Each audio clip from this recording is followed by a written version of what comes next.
என்ன பார்க்க போறோம் அப்படின்னா 2025ஆம் ஆண்டு ராகு கேது பயிற்சி பலன்கள் கடகம், சிம்மம், கன்னி இந்த 3 ராசிகளுக்கும் ஒன்றாக சேர்த்து நம்ம பார்க்கலாம். ராகு கேது பயிற்சி எப்போ நடக்க போகுது? 2025ஆம் ஆண்டு மே மாதம் 18ஆம் தேதி ராகு கேது பயிற்சி நடக்க போகுதுங்க. ராகு கடகத்தை பொறுத்த வரைக்கும் 8ஆம் இடத்துக்கு வரார், கேது 2ஆம் இடத்துக்கு வரார். பொதுவாக 8ல ராகு இருக்கிறது சிறப்பு கிடையாது. ஆனா இந்த ராகு நன்மை செய்வார். காரணம் குரு பார்ல ராகு இருக்கார். மறைமுகமான வழியில் அதிர்ஷ்டத்தை உண்டு பண்ணி கொடுப்பார், வருமானத்தை உண்டு பண்ணி கொடுப்பார், லாபத்தை உண்டு பண்ணி கொடுப்பார், வெளிநாடு சம்பந்தப்பட்ட முயற்சியை வெற்றி பண்ணி கொடுப்பார். அதே மாதிரி பயணங்களை அதிகமாக மேற்கொள்வீங்க, நல்ல விஷயங்களுக்காக செலவு செய்வீங்க, சுப செலவுகள் அதிகமாக உண்டு, சுப விரயங்கள் அதிகமாக உங்களோட வாழ்க்கையில உண்டு அப்படின்னு சொல்லலாம். என்ன ஒன்று 2ஆம் இடத்துல கேதுனால கொஞ்சம் ஃபேமிலி லைஃப்ல மட்டும் கொஞ்சம் நீங்க விட்டு கொடுத்து போகணும். அஷ்டம சனி முடியறது ஒரு மிகப்பெரிய ஒரு பலம். உங்களை பொறுத்த வரைக்கும் மன அழுத்தங்கள், மனக்குழப்பங்கள் கண்டிப்பாக விலகும்.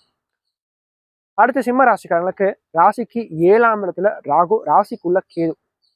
ஒரு விரக்திய கேது உண்டு பண்ணி கொடுப்பேன். இதன் மீதும் அதிகமான ஒரு பற்றை நீங்க வைக்கக்கூடாது. வாழ்க்கையில யாருக்கிட்டையும் அதிகமா கொஞ்சம் க்ளோஸா நீங்க இருக்கக்கூடாது. எதுலையுமே ஒரு அளவோடு இருந்துகிட்டா பிரச்சனை கிடையாது. அளவுக்கு மீறினா மட்டும்தான் அங்க பிரச்சனையை கேது உண்டு பண்ணி கொடுப்பாரு. ஏன்னா கேது அப்படின்றது ஒரு விரக்தியை கொடுக்கிற, நீ எதன் மீதெல்லாம் அதிகமான பாசம் வச்சிருக்கீங்களோ, எதன் மீதெல்லாம் அதிகமான மோகத்தையும், யாருக்கெல்லாம் அதிகமான கொஞ்சம் க்ளோஸா இருக்கீங்களோ அந்த பாசம் எல்லாத்தையும் கொஞ்சம் வேஷம் அப்படின்னு சொல்லிட்டு நிரூபித்தாங்க கூட இந்த கேது. அதாவது எதுலையுமே அதிகமா பற்று வைக்காதீங்க, வச்சுக்கினா பிரச்சனை தான் அந்த இடத்துல. அதே மாதிரி 7ஆம் இடத்துல ராகு அமர்ந்து குருவுடைய பார்வை இருக்கனால இந்த காலகட்டங்கள் திருமணம் சார்ந்த முயற்சிகளை வெற்றியை கொடுக்கும். அதுக்கடுத்து நல்ல நண்பர்கள் கிடைப்பாங்க. நண்பர்களால் நல்ல ஒரு முன்னேற்றத்தையும் வாழ்க்கையில பார்ப்பீங்க அப்படின்னு சொல்லலாம். நல்ல ஒரு வருமானத்தையும், நல்ல ஒரு லாபத்தையும், ஃபினான்ஷியல் நல்ல ஒரு ஸ்டேபிளான ஒரு நன்மையை இந்த ராகு கொடுப்பார் அப்படின்னு சொல்லலாம்.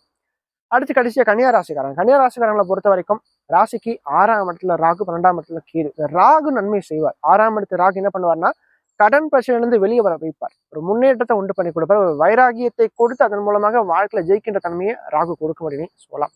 ஸோ இவங்களுக்கு பார்த்தீங்கன்னா ராகு கேது பயிற்சி சிறப்பா இருக்கு அப்படின்னு சொல்லலாம்.